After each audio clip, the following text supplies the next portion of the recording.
The boogeyman is waiting in the shadows, waiting for you to not be paying attention just long enough for him to sneak up on you and grab you. Welcome back to the swamp, my friends. It's good to see you made it back for another episode. Today I'm going to be sharing some creepy and allegedly true Skinwalker encounter horror stories sent in by viewers just like you.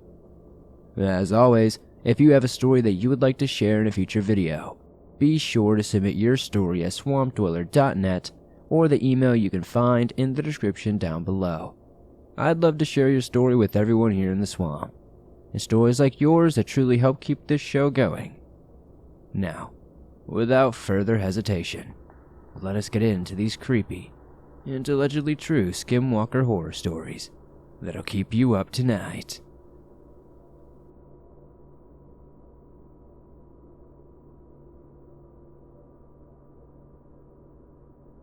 Through the years, I have met people who were so intrigued by this subject. Some embraced the stories I have shared, and others believed them to just be stories. I had worked with one friend who never really believed in these encounters, and believed them to be just scary stories to tell children. So, it came as no surprise when he would encounter a Skinwalker himself and become a believer in our supernatural beliefs. His encounter with the Skinwalker terrified him so bad that he never doubted anyone's story ever again. He had told me this story the following day at work.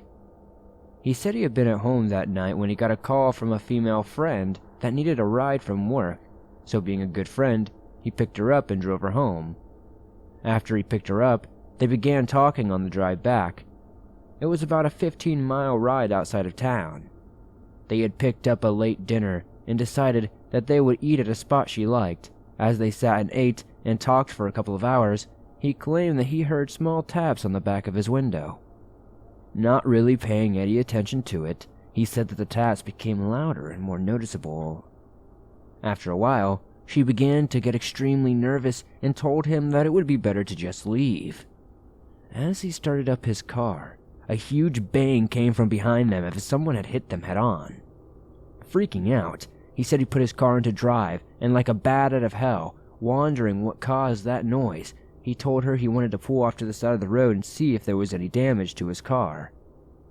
Telling him no, and not to do this, and to keep going, they sped all the way back to her house. After about 20 minutes, they finally reached her house, both terrified at what had happened. He said they just sat in his car, dumbstruck. He finally asked her what the hell happened. She looked at him and told him that a Skinwalker had been following her for the past few weeks. Thinking to himself that she was crazy and she was making it up, he told her that he did not believe in it and tried to rationalize that maybe someone had hit them. It was not until they got out to go look at the back where the loud bang had come from.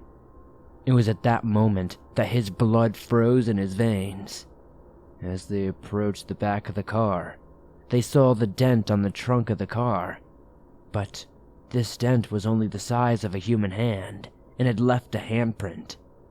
Freaking out, he explained that she was nearly in tears and told him that he needed to get back home as fast as he could. As he left her house, he said that he sped all the way home. When he finally got back, he explained that he was not entirely sure what had happened and went to look at the dent. Still shocked at the sight, his fears got worse. As he was walking back in the house he was staying at, he happened to look down the street and saw a black figure standing at the end, hunched over like a dog. Freaking out more, he said that he stayed up all night afraid that this Skinwalker or whatever it was would come for him next. The following morning, I had just arrived at work when he also was pulling in. His eyes were heavy. It looked like he had not slept much. He then told me of his encounter. Startled by his revelation, he showed me the dent on his car. The previous day we had been hanging out by his car, and I did not see a dent. From there, he had been plagued by nightmares of this thing. It was probably 4 to 5 months later he finally quit and moved back to his hometown. I still don't know what happened to him, but I hope that his nightmares stopped and that he had found peace with himself.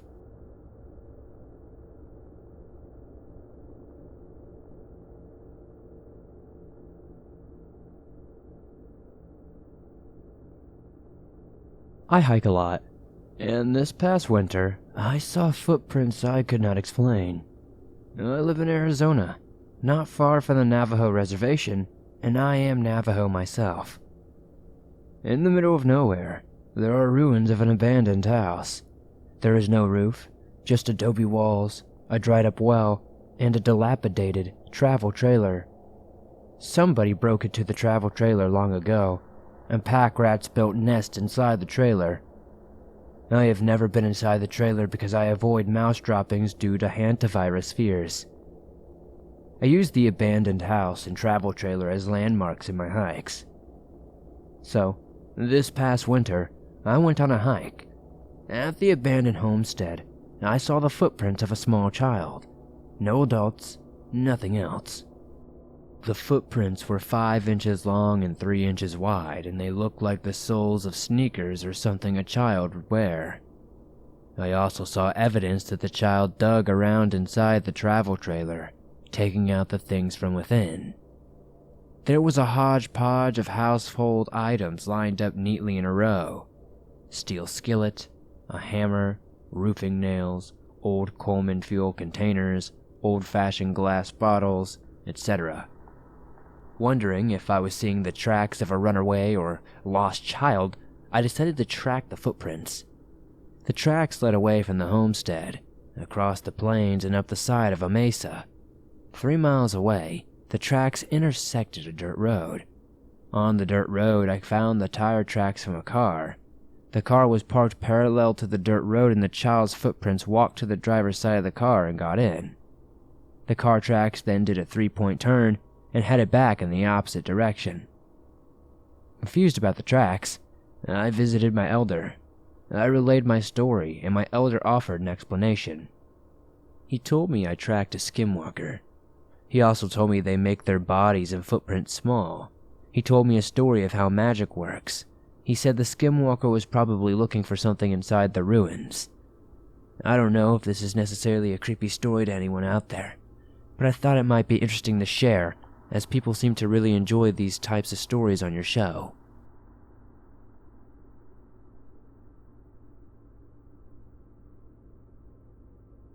After a stressful day of work, I had gone over to my friend's apartment to shoot the breeze, eat some food, and play a few games on my friend's PS4. It was getting late and I had to be up early the next day. My friend walked me out to the parking lot to my car. There was no one else in the parking lot, just us two. As I was unlocking my car, a dog walked out from the side of a nearby building about 25 feet away or so. It came fully into view and stopped to look at us.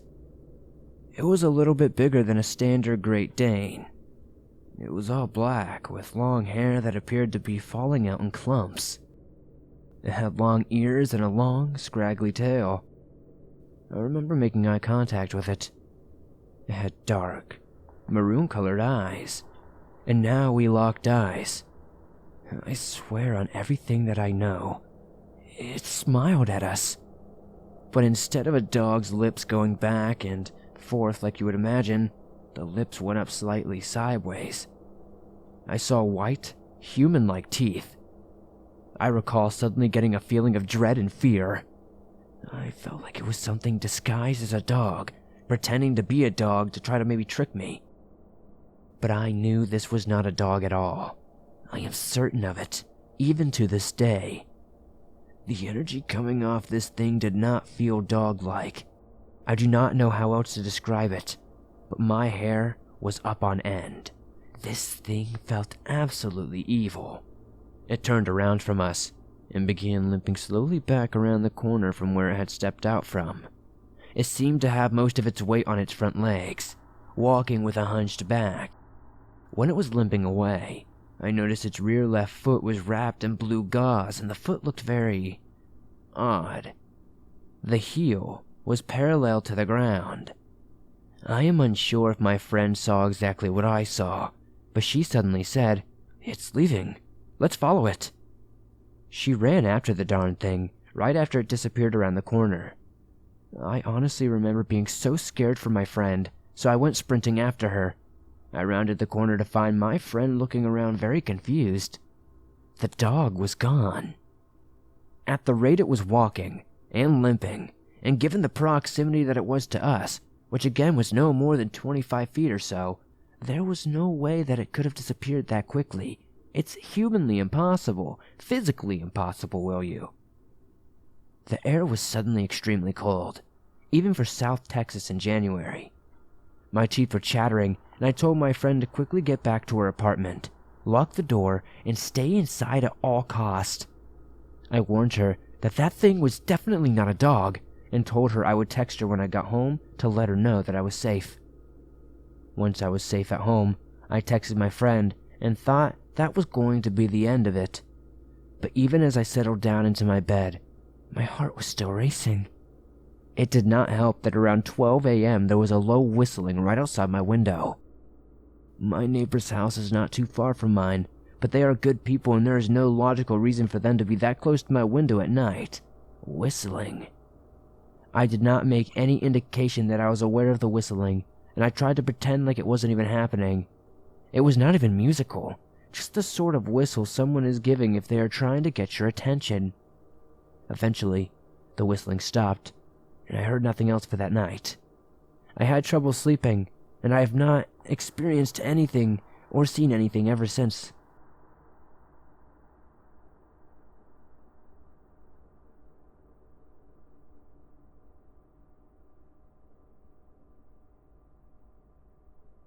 To start this story off and to give a little insight about me, I'm an 18-year-old female who grew up in Michigan and have lived in the country for as long as I can remember. And for heads up, this is a long story, so bear with me. On one particular hot summer weekend, I and a couple of my friends, including my boyfriend, let us call him Tony, and my older brother, let us call him Brad, decided we were going to go camping for the weekend, since it was such a warm week. Tony's parents had owned a cabin way out in Ludington, surrounded by a huge wooded area, with a personal lake and no neighbors for at least 4 miles. But being stupid teenagers, we did not really think about that. All we were ready for was to party, as any normal teen would. Well, after being there for 2 hours, our fun had started. Tony's friends had brought tons of alcohol and weed to last us for the weekend, so we would not be bored since we had no cell service out there and only movies to watch. After it got around 12 a.m. and it was pitch black outside, we had a huge bonfire going. It was a total of 6 people, including me and Tony. As we talked and laughed about upcoming events in our lives, we were so distracted that we did not even notice that my brother had literally frozen his eyes onto one section of the woods. Mind you, we were all a little bit intoxicated and kind of high at the time. Eventually, our talking ceased when Tony realized his friend and my brother had an emotionless expression. "Hey dude, you alright?" he asked Brad. Silence was all he got in reply. Brad did not reply or even make any movements that would indicate he had been heard. After that, I started to get scared as well as the other 2 girls there. It took a lot for my brother to act that way. Eventually, I was the first to catch on that he was excessively staring into a certain spot in the woods. I turned my head and followed his gaze the best I could, and when I finally caught on to what he was staring at, my heart dropped. There was, at first glance, a dog. At least that's what I thought it was. It was some person's dog that had wandered off, right? But then my brain kicked in and I realized there were no neighbors for miles. So how could there be a dog? My mind started to race while Tony still tried to get Brad to speak or even move. In one motion, this thing stood up tall, and when I say tall, I mean gigantic. This thing had to be at least 6 foot tall. Everyone saw it then. How could you not? The other 2 girls, and the other boy with us, gasped as they finally grasped why my brother was still as a stick. No one moved for what seemed like hours. Tony was the first to talk. No tail, he mumbled. No one heard what he said but Brad, and I swear to you, when I say his eyes were wide and as big as pan saucers, I mean it. That freaked me out immediately. "What did you say?" one of the girls asked. "It has? "No freaking tail," he hissed at her. My heartbeat stopped. He was right. There was no tail on this thing. Suddenly, my clouded alcohol mind cleared up in a fraction of a second when I finally realized what this thing could possibly be. Now I understood why my brother was basically crapping his pants. This thing was a Skinwalker. My instincts kicked in right then and there, but before I could nope out of there, the thing let out a terrible stench, like rotten meat, right before screaming something that sounds like straight out of a demon movie. The sound was enough to scare everyone. I told everyone to just run as fast as they can. My brother was the first out of his chair. He started shouting native words to the creature. No one questioned anything that we were saying. They just saw how deadly serious we were. He has never seen me so scared. Tony was absolutely baffled, so he knew it was a bad situation. We all hightailed it to the cabin with my brother in tow, still shouting native words at the creature. It seemed to keep it at bay, while it gave us enough time to get inside. He slammed and locked the door before turning off all the lights and grabbing special ash from the kitchen counters and starting to throw at every window and door while chanting. Of course, he had everyone freaked out and basically in tears at the moment. All of us were still in shock for a while, and after he was done, no one said anything for a long time. He grabbed our dad's pistol and had it posted by him for hours. Everyone was entirely too shaken up to even question what happened. We must have fallen asleep eventually because I woke up to my brother packing all of our stuff into the cars early in the morning. I understand why. We have a native family. We knew that we were dealing with something way too strong for us, and we knew it would come back, and maybe not even alone. Before we left, I did one blessing on the cabin and spoke a few calming words to the still very freaked out girls. We left as soon as everything was packed up. To this day, we still have not explained exactly to our friends what happened that night, and they never bothered to ask us either.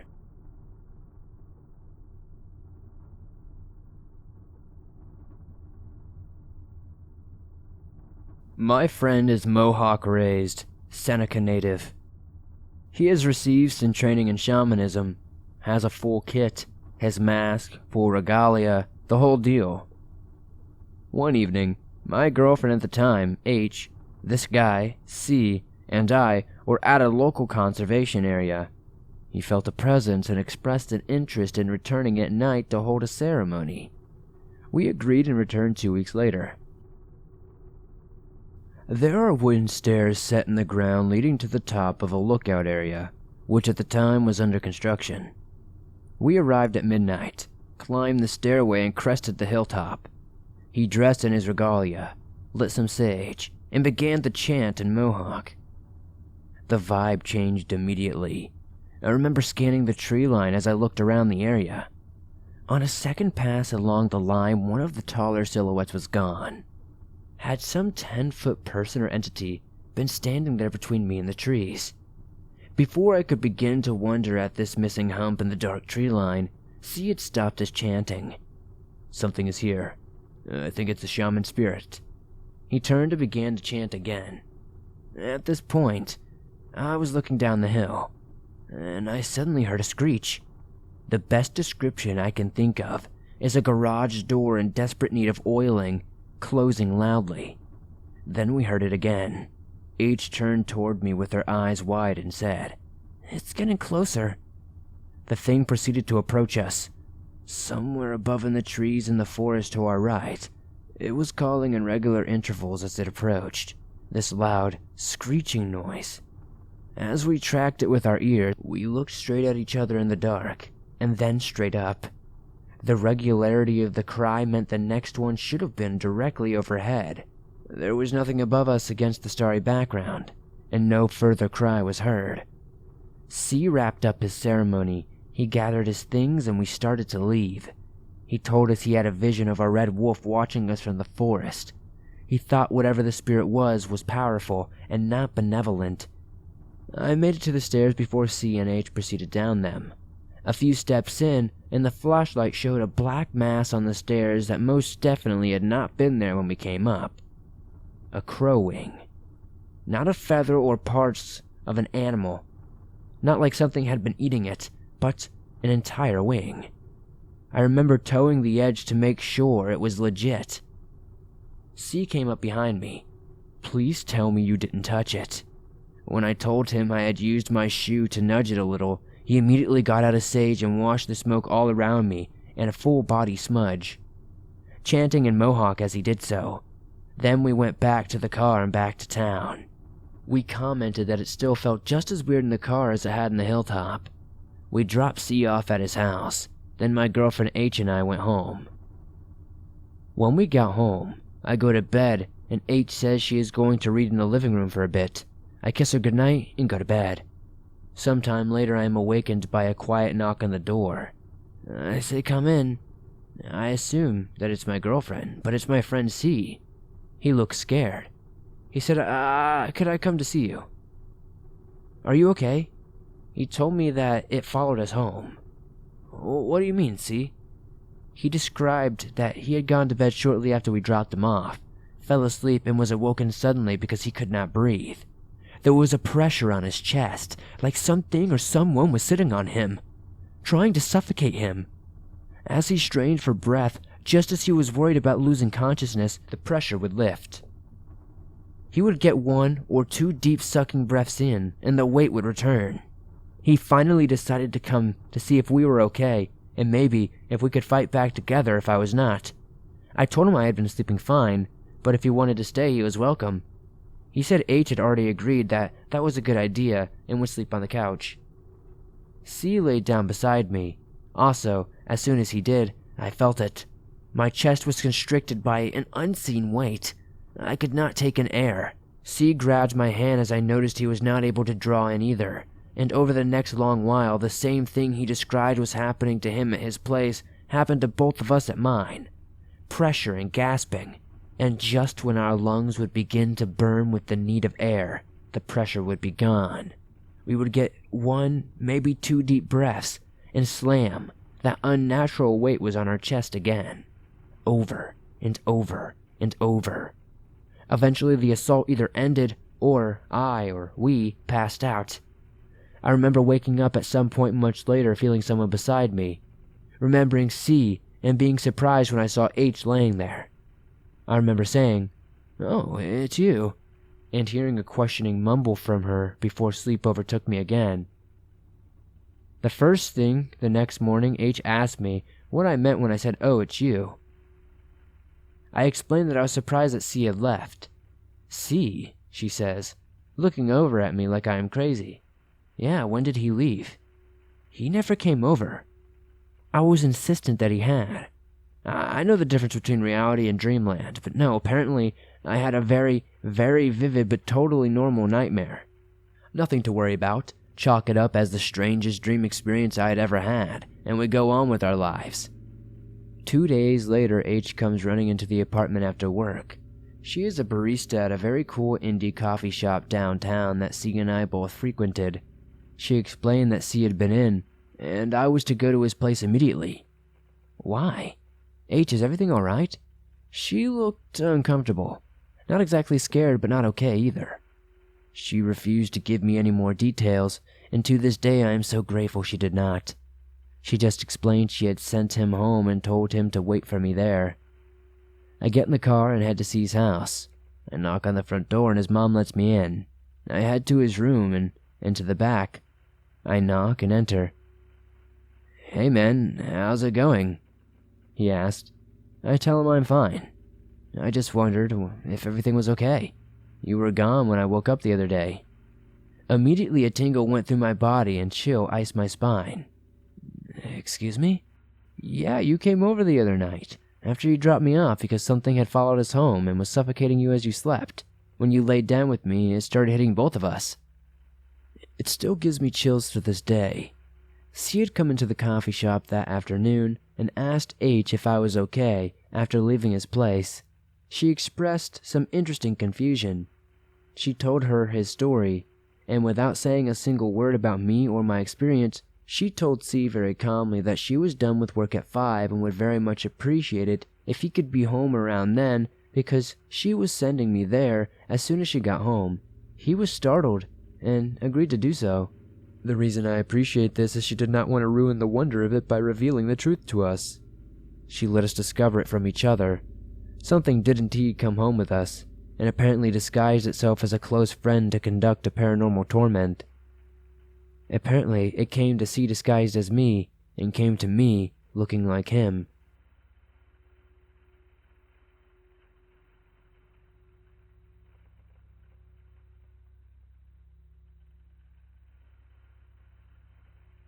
This past Halloween, I did not have many friends who wanted to hang out. Only 2 at the time wanted to celebrate. One eventually bailed though, leaving me and my friend Rob to hang out alone. It was freezing. I had to bike out to our usual rendezvous place, which was about an equidistance from our houses. This place was a gas station adjacent to an exceptionally large field that was occasionally used for soccer games. We both arrived at the gas station, went inside, got water, sunflower seeds, and left.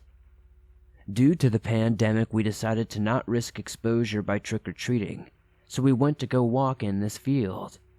It was around 9:30 at night and pitch black outside. We do not live near any major cities, so our only light was from the moon and the stars. The sky was clear that night, so around 5 minutes in we became entranced by them, walking forwards with our heads craned back looking up. This went on for a minute or two, before we thought we heard some shuffling near us. We turned to the right to see a dark figure lit very dimly by the extraterrestrial light. I am a rather small person and Rob is not too much bigger, so the littlest of things normally will put us on edge. But this thing was different. It looked bipedal, though it seemed to be bent over like it had a hunchback, and there were some protrusions from its head, either horns or ears. It was quite difficult to tell. I immediately let out a small scream and ran to the side. I was trying to hide behind Rob because I'm a very manly guy, as you can tell. I knew he occasionally carried a hunting knife, as he is more of an outdoorsy kind of person. The thing then bent down to walk on all fours and started yipping strangely, like a small dog almost. My friend grabbed the back of my jacket and yanked me back and yelled at me to run. He then pulled out the hunting knife, and the creature was pacing while still making strange noises. It looked like it was about to get closer before Rob threw the knife at it. The thing got up and ran. He yelled an exasperated, "Holy crap!" as he started running. As we ran, I heard a voice repeatedly echo what Rob had just said. We ran all the way back to the gas station to where we parked our bikes. Wordlessly, we decided it was best to just go inside the brightly lit gas station and just wait our nerves out there. We have not been able to hang out since due to the virus, but I doubt we will go walking in that field at night again.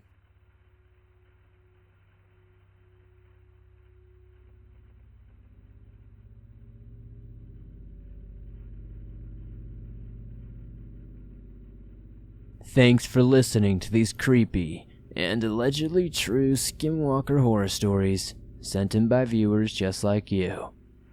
If you have a story that you would like to share in a future video, whether it's an encounter with a Skinwalker or something else, be sure to submit it at swampdweller.net or the email you can find in the description down below. I'd absolutely love to share your story with everyone here in the swamp. It's stories like yours that help keep this show going. If you enjoyed these stories, please be sure to hit that like button as it helps me out a ton. If you're listening on iTunes or a different podcast platform, be sure to give us a 5-star rating as it helps us grow. If you're new to the swamp, why not join us? Hit that subscribe button and turn on notifications to never miss a new video as I upload them almost every single day, and all things natural and supernatural. If you're on the go and you don't have YouTube Premium but still want to listen to your favorite Swamp Dweller scary stories everywhere you go, you can download them absolutely free from iTunes, Spotify, Stitcher Radio, and just about everywhere else you find your favorite podcast online. And like I said, it's absolutely free and always will be. If you'd like to support the swamp outside of hitting that like button and subscribing, maybe check out the merch store. I have everything from t-shirts to face masks to hoodies and much more. Thank you guys as always for supporting the swamp the way you do. It's been a crazy year already and we're only, 2 weeks into it? Pretty crazy. I'll see you guys soon with another creepy video.